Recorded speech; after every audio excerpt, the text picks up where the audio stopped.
YouTube channel. What a wonderful moment it is to stand before so many dreamers, doers, and future leaders. When I look at all of you, I don't just see students or professionals, I see limitless potential. I see tomorrow's CEOs, inventors, artists, engineers, teachers, and global citizens. Some of you might build the next great tech company. Some of you might write best-selling novels or even become global diplomats. But before any of that happens, there's one challenge most of us have to face. One big scary dragon we need to tame. And no, it's not calculus or organic chemistry. It's something even more intimidating to many people around the world.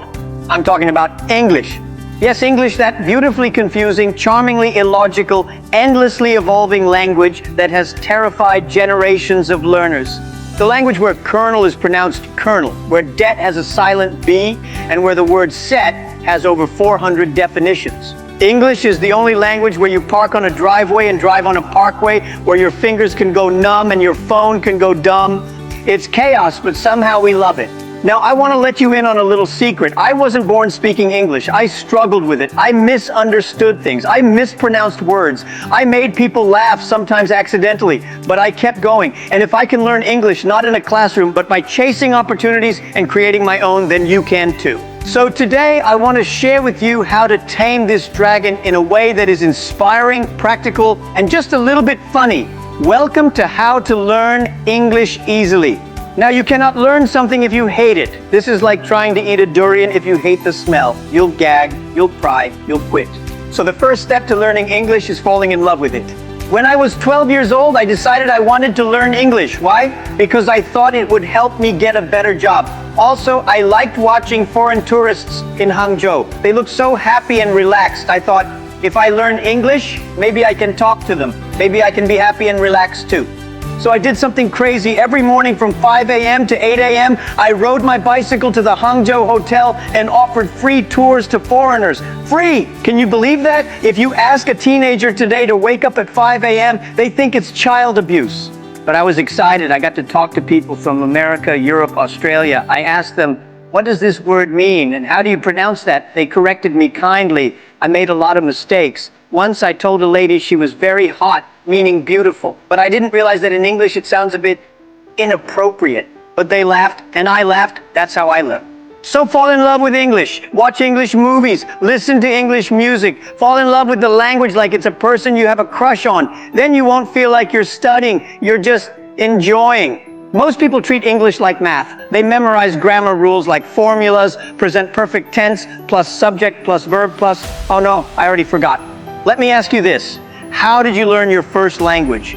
Did your mother give you a grammar book when you were a baby? Did you sit down and study verb tenses before learning to cry? No, you used the language. You made mistakes. You said goo goo gaga and everyone clapped. Try saying that in a job interview now. The best way to learn English is by using it. Speak it, write it, listen to it, read it. Talk to yourself in the mirror. Just make sure people don't see you or they'll call a psychiatrist. Write silly poems in English. Read the menu at McDonald's in English. Watch movies without subtitles or with English subtitles. If you only learn English to pass exams, then you will forget it after the exam. But if you learn English to live, This is my favorite part. When you learn a language, you must be willing to be shameless. You must be okay with sounding stupid, because you will sound stupid sometimes. That's okay. We all did. When I first tried to say beach, it came out sounding like a very bad word. Let's just say people were very confused why I was so excited about the sunny beach. But I didn't stop. I just laughed. I kept trying. I'll tell you a secret. Every time you make a mistake, your brain gets stronger. Every time someone laughs at your English, you are getting better than them, because at least you are trying. So, be shameless. Go to English corners, chat with strangers, open your mouth even if you sound like a confused robot. One day people will ask you, how did your English become so good? And you'll say, because I was not afraid to sound like an idiot. When I was learning English, there was no internet, just cassette tapes. Do you know what a cassette tape is? It's like a fossil that plays music. Now you have YouTube, Netflix, podcasts, TikTok, online courses, apps, AI teachers like ChatGPT. Wait, am I advertising now? Use the internet. Find English-speaking YouTubers who talk about topics you love. Gaming, cooking, fashion, business, anything. Join English learning groups on Facebook, Reddit, Discord, ask questions, make friends, practice. But remember, Don't just scroll through memes and cat videos. Okay, maybe just a few cat videos, they're good for the soul. Use your phone to become smarter, not just to look popular. Let me tell you something, small goals make small progress. Big goals scare you, but they grow you. When I was young, my goal was not to get 90% on the English exam. My goal was to talk with people from all over the world, to understand movies without subtitles, to give speeches in English. And guess what? One day I gave a TED Talk in English. I have spoken at Harvard, Stanford, the United Nations, all in English. Was it perfect? No. Did I use big, complicated words? No, but I was understood, and I was proud.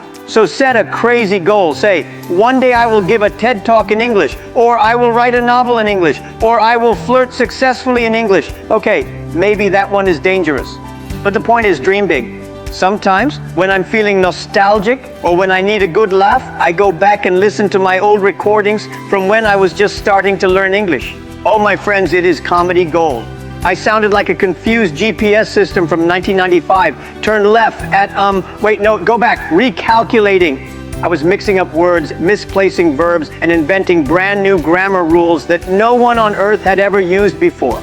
But you know what? I don't feel embarrassed. Not even a little. I laugh. I laugh hard. Because every single one of those awkward moments was part of the journey. Every slip of the tongue, every incorrect sentence, every time someone looked at me confused, it all helped me grow.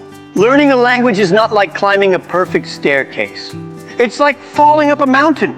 You trip, you slip, you occasionally roll back down, but somehow, step by step, you still move upward. You have to enjoy the process, especially when it gets weird. Learning English should not feel like punishment. It should feel like a funny adventure. Yes, you will say strange things. Yes, people might laugh, but the truth is, they're not laughing at you. Most of the time, they're laughing with you because language is human, and humans make mistakes. One day, you will look back at these moments and say, wow, I really said that. And then you'll smile and say, but look at me now. Because growth only comes when you keep going, even when your sentences sound like alien code. So laugh, keep trying, keep talking, keep learning. That's how you win. Let me leave you with this final thought. English is not just a subject you study in school. It is not a series of grammar rules or a long list of vocabulary words. It is a bridge between you and the world, a bridge between your dreams and your reality, between your ideas and someone else's understanding. Because of English, my world became bigger. I was able to meet people I never imagined meeting: entrepreneurs, scientists, students, presidents. I visited places I used to only see on TV or in magazines. I learned new ways of thinking. I realized that the world is not just about China or the East or the West. The world is one big community, and English helped me become a part of it. When I built Alibaba, I didn't just want to build a Chinese company, I wanted to build a global platform. And to do that, I needed to speak the language of the world. That language today is English. But here's the most important part. You don't have to speak perfect English. You just need to speak it with sincerity, with curiosity, with courage.